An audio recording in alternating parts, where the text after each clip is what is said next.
C'est un bureau à ciel ouvert, ou plutôt un paradis aromatique. Donc ici on a du basilic grand vert, du basilic à saveur de cannelle, un autre basilic à saveur de réglisse. C'est ici, au cœur de l'Oise, que Valérie cultive ses plantes aromatiques. 70 variétés de fleurs comestibles et d'herbes en tout genre entremêlent leurs parfums et leurs goûts.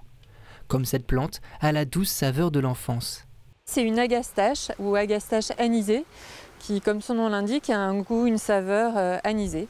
On récolte les feuilles et les fleurs et que j'utilise en tisane, notamment dans une tisane, une recette hivernale qui s'appelle Frimaire.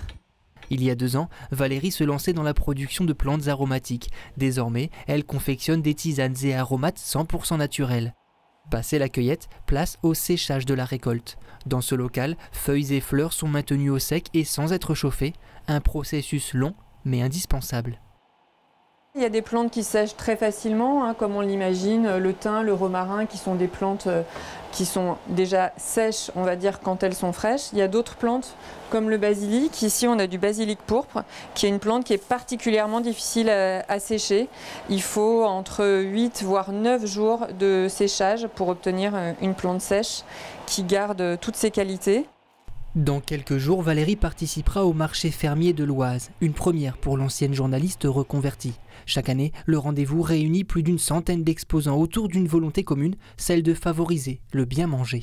Le but, c'est effectivement de parler de bons produits, de mettre de bonnes choses dans son assiette, puisqu'on a passé des périodes vraiment très difficiles avec de la malbouffe.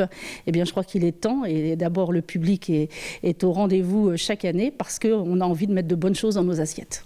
Si Valérie est jeune dans la profession, elle espère que le marché fermier permettra de mettre en lumière sa passion. L'an dernier, 25 000 visiteurs ont répondu présents. La cultivatrice ne devrait pas avoir à se faire de soucis.